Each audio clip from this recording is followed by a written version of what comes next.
किसानों के मसीहा कहे जाने वाले भारत देश के 5वें प्रधानमंत्री भारत रत्न चौधरी चरण सिंह की 38वीं पुण्यतिथि पर राष्ट्रीय लोक दल के पदाधिकारियों ने मथुरा कलेक्ट्रेट के समीप पूर्व प्रधानमंत्री चौधरी चरण सिंह की प्रतिमा पर पुष्पांजलि और माल्यार्पण कर भावपूर्ण श्रद्धांजलि अर्पित की। श्रद्धांजलि सभा में अखिल भारतीय जाट महासभा मथुरा के द्वारा हवन किया गया एवं पूर्व प्रधानमंत्री चौधरी चरण सिंह की प्रतिमा पर पुष्पांजलि और माल्यार्पण कर श्रद्धांजलि अर्पित की गई। अखिल भारतीय जाट महासभा मथुरा के जिला अध्यक्ष राजेश चौधरी ने कहा कि चौधरी साहब एक आर्य समाजी थे। उन्होंने धर्म की राजनीति से दूर रहकर सर्वधर्म समभाव की नीति अपनाई थी। वहीं पूर्व जिला पंचायत अध्यक्ष चेतन मलिक ने विचार व्यक्त करते हुए कहा कि चौधरी साहब ने हमेशा किसान, मजदूर, मेहनतकश और गरीब की बात की थी। उन्होंने अपना जीवन गरीबों, किसानों और मजदूरों के लिए संघर्ष करते हुए व्यतीत किया था। राष्ट्रीय लोकदल के पूर्व जिला अध्यक्ष दीपक चौधरी ने कहा कि चौधरी साहब को किसानों की आवाज संसद में उठाने और किसानों को सम्मान दिलाने के लिए हमेशा याद किया जाता रहेगा। राष्ट्रीय लोकदल के वरिष्ठ नेता रविंद्र नरवाल ने चौधरी साहब के योगदान पर बताते हुए कहा कि अगर चौधरी साहब पर बात की जाए तो पूरा दिन में भी उनके द्वारा किसानों, गरीबों और मजदूरों के लिए किए गए कार्यों के लिए समय कम पड़ जाएगा। इस मौके पर राष्ट्रीय लोकदल के वरिष्ठ नेता रविंद्र नरवाल, जाट महासभा के प्रदेश सचिव शिवराज सिंह, महिला मंडल अध्यक्ष सत्यवती, महासचिव देशवीर सिंह, चौधरी रामवीर सिंह, उपाध्यक्ष सुभाष चौधरी, बच्चन सिंह पहलवान, दिगंबर सिंह, सतबीर सिंह, विक्रम सिंह, बाबूलाल, लाखन सिंह, मेघ सिंह, श्याम प्रकाश, श्यामपाल सिंह, राजू प्रधान, सौरभ सिंह, उदयवीर सिंह, मनपाल सिंह, जयपाल सिंह, अर्जुन सिंह, गुलाब सिंह, नेत्रपाल सिंह, सुरेंद्र सिंह, मानवेंद्र सिंह, हरिओम, सुदेश सिंह, सत्यवती चौधरी आदि ने किसानों के मसीहा और भारत रत्न पूर्व प्रधानमंत्री चौधरी चरण सिंह की 38वीं पुण्यतिथि पर नमन करते हुए कहा कि चौधरी साहब जैसे महापुरुष युगों तक उनके योगदान के लिए सदैव याद किए जाते रहेंगे।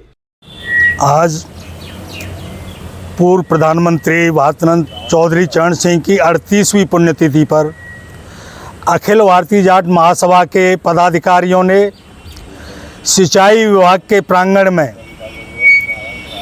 वैदिक रीति से हवन करके उन्हें श्रद्धांजलि भेंट की और चौधरी चरण सिंह जी सही मायने में किसानों के ही नहीं, पिछड़ों के, दबे कुचलों के, गांव के, जो जमीन से जुड़ा हुआ आदमी था, जो मेहनत करता था, मेहनत कश लोगों के रहनुमा बने।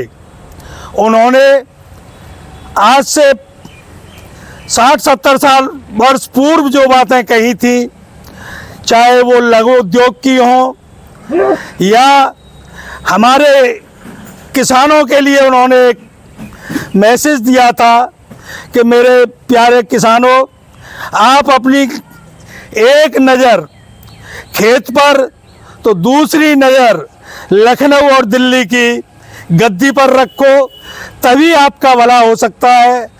कोई भी सरकार हमारे पूर्व प्रधानमंत्री भारत रत्न चौधरी चरण सिंह का नाम तो सब लेते हैं, लेकिन जब वोट आते हैं उनका गुणगान भी करते हैं, लेकिन उनके बताए हुए रास्ते पर कोई नहीं चल रहा। आज भी हमारे देश में आप देखते हो प्रतिवर्ष हजारों की संख्या में किसान आत्महत्या करते हैं, चाहे उनकी फसल का वाजिब मूल्य हो या हमारे जो पिछले किसानों का सबसे बड़ा आंदोलन था जिसमें 750 हमारे किसान शहीद हुए थे, उस आंदोलन से हमारे काले कानून तो प्रधानमंत्री जी ने वापस ले लिए, लेकिन यक्ष प्रश्न आज भी मुंह खोले खड़ा हुआ है। न तो किसानों को फसलों का MSP मिला और न ही उन्हें कोई भी ऐसी सुविधा जो हमारी सब्सिडी होती है सरकार देती है, सब्सिडी के नाम पर हमारे खाद का जो कट्टा 50 किलो का था घटा के वो 40 किलो पे कर दिया।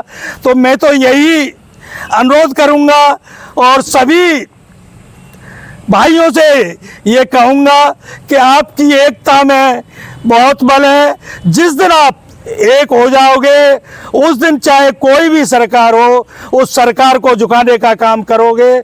मैं इन्हीं शब्दों के साथ अपने विचारों को विराम देता हूँ। जय चौधरी चरण सिंह। देखिए, आज 29 मई है, चौधरी साहब की पुण्यतिथि है और सभी किसान वर्ग ने, सभी लोगों ने आज मिलकर सबको चौधरी साहब को श्रद्धांजलि अर्पित करी है। और इस संदर्भ में हम यही कहेंगे कि चौधरी साहब ने जो नीतियाँ पूरे देश में लागू करी, चौधरी साहब ने जो निम्न वर्ग के लोगों को उत्थान का प्रयास किया, चौधरी साहब ने जो किसान वर्ग के उत्थान का प्रयास किया, ऐसा प्रयास आज तक कभी किसी राजनेता ने नहीं किया। और चौधरी साहब, सभी जनमानस चौधरी साहब को आज श्रद्धांजलि अर्पित कर रहा है, क्योंकि चौधरी साहब की सोच जो थी वो बड़ी विचित्र सोच थी। चौधरी साहब ने हमेशा उत्थान की बात कही, हमेशा गरीबी से लड़ने की बात कही, हमेशा लोगों की आर्थिक उन्नति की बात कही और किसान वर्ग को चौधरी साहब ने हमेशा अपनी प्रायोरिटी पर रखा। इस तरह बात की जाती है, जेल में भी उन्होंने 2 किताबें लिखी थी। हाँ, चौधरी साहब बड़े अच्छे इकोनॉमिस्ट थे। चौधरी साहब की इकोनॉमिक्स की किताब तो पूरे ऑक्सफोर्ड तक पढ़ाई जाती है। चौधरी साहब ने इस देश को आर्थिक तौर पर मजबूत कैसे बनाया जाए, और उसका एक स्लोगन भी चौधरी साहब ने दिया था कि इस देश के विकास का रास्ता खेत और खलिहान से होकर गुजरता है। उसके पीछे यही संदेश था कि जब तक आप निम्न वर्ग को, किसान वर्ग को मजबूत नहीं करेंगे, तब तक आप, और इस वर्ग को आप जब तक बड़े व्यापारियों से नहीं जोड़ेंगे, तब तक इस देश का उत्थान नहीं हो सकता। युवाओं को किस तरीके से प्रेरित करना चाहेंगे आप? देखिए, युवाओं के लिए सबसे अच्छी बात है, चौधरी साहब ने युवाओं के लिए भी सबसे बड़ी बात ये रखी कि भाई देश के विकास में अपना योगदान दें और अपनी गलत आदतों को छोड़कर, खासतौर से युवा जो आजकल हम आप देख रहे हैं भटका जा रहा है युवा हमारे देश का, और इस देश के विकास में अपना सहयोग करें और सही रास्ते से पॉजिटिव सोच के साथ अपना काम करें। चौधरी सत्यवती, अखिल भारतीय जाट महासभा मंडल अध्यक्ष। आज किसानों के जो मसीहा हैं चौधरी चरण सिंह जी की पुण्यतिथि पर हवन का कार्यक्रम हुआ, और सबसे बड़ी गौरव की बात यह है कि हमारे जो देश के 5वें प्रधानमंत्री हुए चौधरी चरण सिंह जी, और 5.5 साल उनका जो कार्यकाल था वो भी चला, काफ़ी लंबे समय तक चला। और उन्होंने ये नहीं है कि सर्व समाज के लिए काम किया, उन्होंने कोई जाति विशेष या किसी उसको कौम को इतना वो नहीं दिया। उन्होंने केवल दिया तो दिया, इस चीज़ को महत्व दिया कि हमारे लिए सर्व समाज, और जो जितने भी किसान हैं वो किसी भी समाज के हों, सबको एक समान लेके चले, और इसी कारण वो किसानों के मसीहा, इस देश के मसीहा कहलाए। आज स्वर्गीय चौधरी चरण सिंह जी की पुण्यतिथि पर, 38वीं पुण्यतिथि पर, जो कि हमारे देश के भारत रत्न हैं, हम लोग सभी उनको श्रद्धांजलि अर्पित करते हैं। और देखिए, सबसे बड़ी खुशी की बात यह है कि एक किसानों के मसीहा, जो किसानों के बीच से, जो बहुत छोटे से परिवार से पैदा हुए और आगे चल के देश के प्रधानमंत्री बने। जिस तरीके से उन्होंने संघर्ष किए, किसानों के लिए संघर्ष किए, आम जन के लिए संघर्ष किए, मज़दूरों के लिए संघर्ष किए, और एक ऐसी नींव रखी पूरे देश में, आज भी वो मिसाल हैं, किसानों के लिए मिसाल हैं। और जहाँ कहीं भी कोई बात आती है, कोई भी किसान आंदोलन होता है या कोई बात होती है, तो सबसे पहले चौधरी चरण सिंह का नाम दिया जाता है। काफ़ी लोगों ने उनके पद चिन्हों पर चल के आगे जो किसानों की बात रखी। बहुत बड़े आंदोलन हुए, अभी 3 काले कानूनों के आंदोलन हुए। जब आप देख रहे हैं कि किसानों के लिए इतना बड़ा काम हुआ और पूरा किसान समूह इकट्ठा हुआ पूरे देश में, 3 कानून वापस कराए। अभी राजेश जी कह रहे थे, बहुत अच्छी बात कही कि आज तक MSP नहीं मिली, हमें कहीं भी सब्सिडी अच्छी मिलती नहीं, किसानों के बच्चों को पढ़ने के लिए कहीं कोई रूपरेखा नहीं है। तो मैं तो यही चाहूँगा कि आज उनकी पुण्यतिथि के अवसर पर इस सरकार को सद्बुद्धि मिले और जो किसानों के लिए नए आयाम स्थापित हों, किसान आगे बढ़ें, और किसानों के, हमारे जो चौधरी चरण सिंह जो स्वर्गीय हमारे मसीहा हैं, उनके पद चिन्हों पर चलकर किसान उन्नति करें। इन्हीं शब्दों के साथ सबको जय हिंद, जय भारत।